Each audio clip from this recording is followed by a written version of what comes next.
నమస్తే రమగారు. నమస్తే జయ. రమగారు, ఇంట్లో మనం రకరకాల వస్తువులు రకరకాల ప్రదేశాల్లో పెట్టుకుంటాం. కానీ కొన్ని వస్తువులకు మాత్రం ప్రత్యేకించి పలానా వైపే ఒక దిక్కునే పెట్టాలి, పలానా దిక్కునే పెట్టాలి అనేది ఒక సాంప్రదాయంగా వస్తూ ఉంది. మనం కొంతమంది ఫాలో అవుతారు, కొంతమంది ఫాలో అవ్వరు. కానీ ఈ వస్తువులు పెట్టుకునేటప్పుడు ఒకలాంటి భయం ఉంటుందండి కొంతమందికి. అంటే సరైన దిక్కును పెట్టకపోతే ఏదన్నా జరుగుతుందేమో, మంచి రాదేమో, చెడు వస్తుందేమో, దానివల్ల కీడు ఉంటుందేమో అనే ఒక అనుమానం ఉంటుంది. వీటిల్లో బీరువా ప్రధానమైంది. ఎందుకంటే మనకు లక్ష్మీదేవి కదా, ఇంట్లో మనం ప్రతి వస్తువుని, విలువైన వస్తువులను దాచుకునేది అందులోనే. కాబట్టి దీన్ని అసలు ఏ దిక్కున పెట్టాలి, ఏ దిక్కున పెడితే మంచిగా ఉంటుంది అనేది ఒక అనుమానం. జనరల్గా ఏంటంటే తూర్పు పడమరలు ఉత్తర దక్షిణాలు క్లియర్గా ఎవరికైనా తెలిసినవే. ఎవరైనా పాటించవలసినవి సాధారణ నియమాలు ఏంటంటే ఈశాన్యంలో బరువు పెట్టకూడదు, అది భగవత్ స్థానం, అక్కడ పూజ గది పెట్టుకోవాలి. ఆగ్నేయంలో బీరువాలు దేవుడు పెట్టుకోకూడదు, ఆగ్నేయంలో వంట చేసుకోవాలి. నైరుతిలో బరువు ఉంచాలి. ఈశాన్యంలో ఈశాన్యం కాదు, వాయువ్యంలో పిల్లల బెడ్రూములు ఉండాలి. ఇది సాధారణంగా చెప్పుకునేది. తూర్పుకి బరువు పెట్టకూడదు, తూర్పు గోడను తెచ్చి బరువులు పెట్టకూడదు. ఇవి పెద్ద వాస్తు సిద్ధాంతులుగా అందరూ చెప్పి మనం విని మనకి తెలిసిపోయిన సంగతులు. అవునండి. మామూలుగా ఒక కొత్త ఇల్లు తీసుకుంటే తూర్పు వాకిలు ఉందా లేదా, అది ఏదో ఐమూలగా లేకుండా కొద్దిగా నలచదరంగా సరిగ్గా ఉందా లేదా అని సాధారణంగా చూస్తాం. ఇప్పుడు నువ్వు అడిగిన బీరువా సంగతి, ఇది నేను పర్ఫెక్ట్గా చెప్పగలనా లేదా నాకు కూడా తెలియదు, నా ఉద్దేశం చెప్తా. ఇప్పుడు ఒక డబల్ బెడ్రూమ్ ఇల్లు, ఓ భార్య భర్త, ఇద్దరో ముగ్గురో పిల్లలు ఉన్నారు. జనరల్గా నైరుతిలో ఉన్నది బెడ్రూమ్కి వాడుకోవాలి. నైరుతి రూము ఇంటి పెద్ద యొక్క, ఎవరైతే సంపాదన పరుడో, ఎవరి వల్ల ఇల్లు నడుస్తుందో, గృహ పెద్ద యొక్క కాపురం, సంసారం అందులో ఉండాలి. భార్యాభర్తలు ఉండే రూము, మాస్టర్ బెడ్రూమ్ నైరుతిలో పెడతారు. ఇప్పుడు నైరుతిలో పెట్టినప్పుడు నైరుతిలో బరువు ఉండాలి. ఎందుకంటే నైరుతి దిక్కున నివృత్తి అనే ఒక రాక్షసుడి ఆధిపత్యం నడుస్తుంది. అక్కడ తేలికపాటి వస్తువులు పెట్టినా, ఖాళీగా ఉంచినా వాడు నిద్రలేచి సంసారంలో గొడవలు రేపుతాడని సాధారణ జనరల్గా చెప్పుకునే మాట. నైరుతిలో బరువు పెట్టాలి. ఇప్పుడు ఇంటి పెద్ద అయిన భర్త, ఎవరైతే సంపాదన పరుడో, ఆయన నైరుతి బెడ్రూమ్లో, భార్యాభర్త తలపేసుకుని గదిలో ఉంటారు. వేసుకోకపోయినా గదిలో ఉంటారనుకో. ఇప్పుడు వాళ్ళు ఎక్కడుంటారో బీరువాలు ఆ గదిలోనే పెట్టుకోవాలి. బీరువాలో ఏం పెడతాం మనం సాధారణంగా? మనం ఇంటికి సంబంధించిన డాక్యుమెంట్స్, మనం ఎక్కడైనా కొనుక్కున్న వాటి డాక్యుమెంట్స్, బ్యాంక్ డాక్యుమెంట్స్, బ్యాంక్ పేపర్లు, పాస్బుక్లు, చెక్ బుక్లు, క్రెడిట్ కార్డుల తాలూకు నెంబర్లు ఉంటాయి అవి, అవునా? తర్వాత వెండి, బంగారము, డబ్బు, ఇవన్నీ బీరువాలో పెడతాం. ఇప్పుడు బీరువాని హాల్లో పెట్టగలమా? పెట్టలేము. పిల్లల బెడ్రూమ్లో పెట్టచ్చా? అన్సేఫ్ కదా. మూడోది ఒక రూమ్ ఉంది మనకి ఎక్స్ట్రా, గెస్ట్ రూమ్. ఎవరైనా చుట్టాలు వచ్చినప్పుడు, మన అమ్మ నాన్న, వాళ్ళమ్మ నాన్న వచ్చినప్పుడు, ఫ్రెండ్స్ వచ్చినప్పుడు, పిల్లల ఫ్రెండ్స్ వచ్చినప్పుడు, అనుకోని అతిథులు వచ్చినప్పుడు గెస్ట్ రూమ్ ఇస్తావు.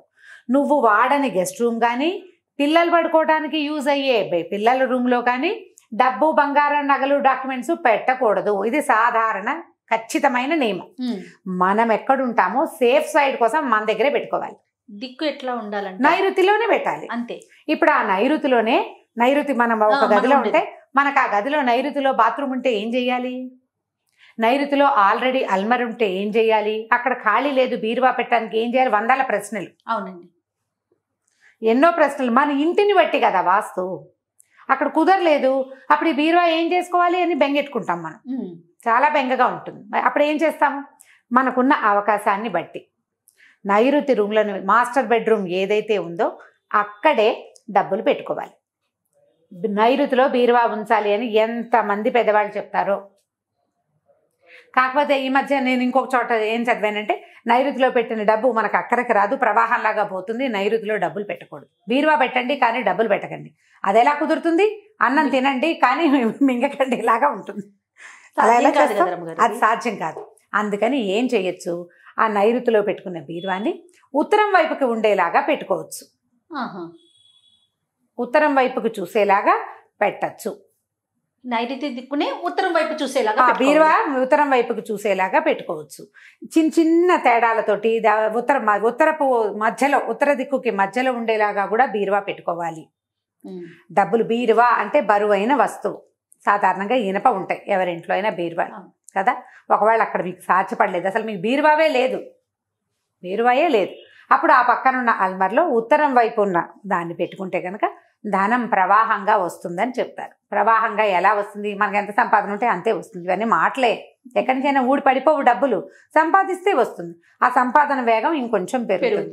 అక్కడి నుంచి మనం ఇంకొకటి చేస్తాం. సాధారణంగా ఏం చేస్తుంటాము, బయట నుంచి వస్తామా, ఓ 10, 20, 30, 25 చిల్లర ఉంటాయి, ఓ పక్కన పడేస్తుంటాం.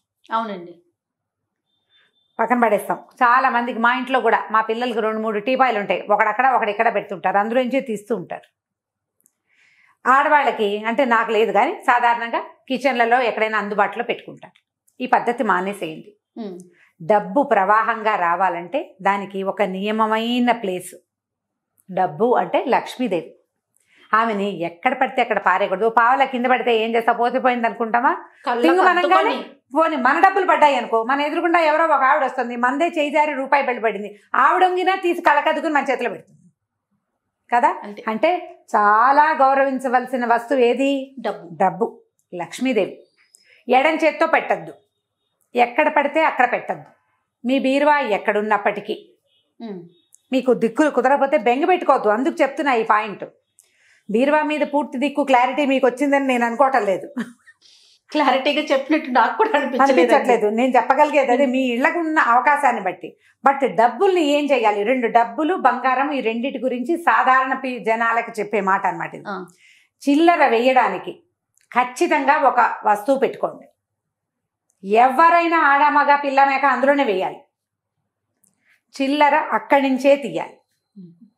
ఆ చిల్లర వేసేది వంటింట్లో బెడ్రూమ్లో లోపల కాకుండా హాల్లో నుంచి మనం వెళ్ళంగానే కుడి చేతి వైపు ఉన్న ఒక దీని మీద పెట్టుకోండి, ఎడం వైపు ఉన్న వాటి మీద పెట్టద్దు. లోపల గదిలోకి వెళ్తూ హాల్లో నుంచి లోపలికి వెళ్ళావు, గదిలోకి లోపల ఇంట్లోకి ఎంటర్ అయ్యావు, కుడివైపున ఉన్న ర్యాకులు కానీ, కుడివైపు ఉన్న టీపాయ్ కానీ, కుడివైపు ఉన్న రూమ్లో కానీ కనపడే చోట ఒక పాత్ర పెట్టి అందులో చిల్లర వేసుకోండి. 10 నోట్లు కూడా, చిల్లర కూడా అక్కడే ఉంచండి, అందులోంచి తీయండి. కుడి చేత్తో పెట్టాలి, ఎడం వైపు కాదు. అక్కడ పెట్టింది చక్కగా వస్తుంది, చక్కగా వెళ్తుంది, వేస్ట్ అవ్వదు. డబ్బుకి ఒక ప్రత్యేకమైన ప్లేసు మీరు పెట్టుకున్నారు, అందులో మీ శ్రద్ధ ఉంటుంది. లక్ష్మీదేవి వీడికి బుద్ధి ఉంది, శ్రద్ధ కూడా ఉంది, వీడితో ఉండాలి, వీడితో మళ్ళీ రావాలని భావిస్తుంది. మీరు కనుక అలవాటు చేసుకుంటే, ఇప్పుడు నాకు అలవాటైతే నా పిల్లలు కూడా కుడివైపే పెడతారు. మా ఇంట్లో జనమంతా చేస్తే రేపొద్దున నా పిల్లలు వాళ్ళ సంసారాలు వచ్చినప్పుడు కూడా కుడివైపే చేస్తారు. ఇవి తల్లులు చేయవలసిన మ్యాటర్. ఒక చక్కటి పాత్ర, ఒక డబ్బా ఏర్పాటు చేసుకోండి, ఆ డబ్బాలోనే వెయ్యాలి, డబ్బాలో నుంచే తీసుకోవాలి. ఇది నెంబర్ 1. డబ్బు నిలవడానికి 2వ ఉపాయం, బంగారు వస్తువుల్ని ఎప్పుడు మంచం మీద పెట్టద్దు. నాకు కూడా ఉంది ప్రాక్టీస్. నల్లపూసలు గొలుసేసి దిండు కింద పెట్టుకుంటాను నేను. రాత్రి పడుకున్నప్పుడు గుర్తొస్తుంది, గుచ్చుకుంటుంది నిద్రలో, అప్పుడు తీస్తాను. అస్సలు చేయొద్దండి. నల్లపూసలు కానీ సూత్రాలు కూడా తీసి పెట్టేవాళ్ళు ఉంటారు, వంకీకి తగిలిచ్చే వాళ్ళు. మా చిన్నప్పుడు అలా చెప్పేవాళ్ళు, వంకీకి తగిలిస్తారు.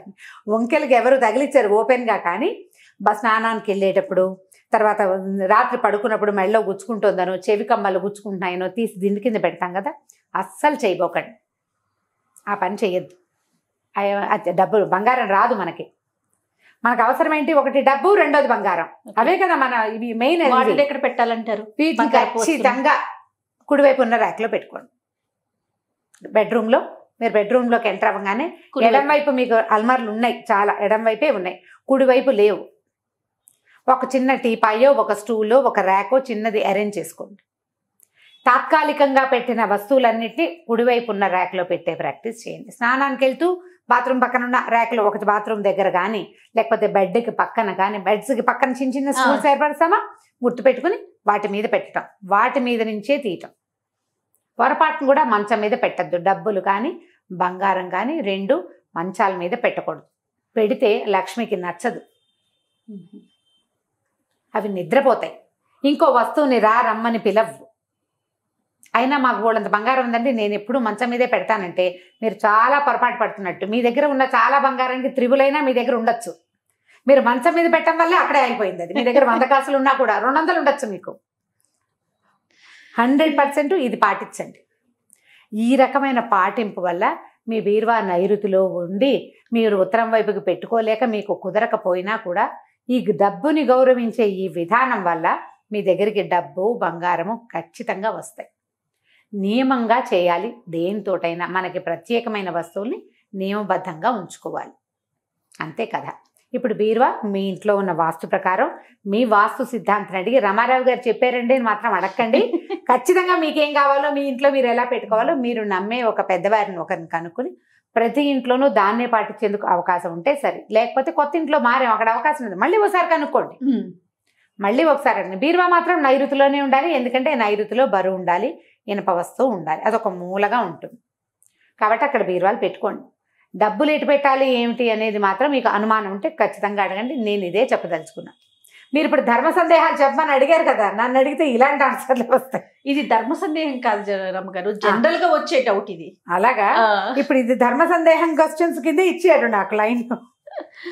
రైట్, ధర్మ సందేహమే ఇదే కదా, ధర్మం ఏం చెయ్యాలి అని డౌట్ రావటమే ధర్మ సందేహం చేయ. తప్పకుండా అంతే కదా, మీ అభిప్రాయం తెలుసుకోవటం అంటే అదే కావాలి మాకు. ఓకే రమ్మ గారు, నమస్తే. నమస్తే చెయ్యి.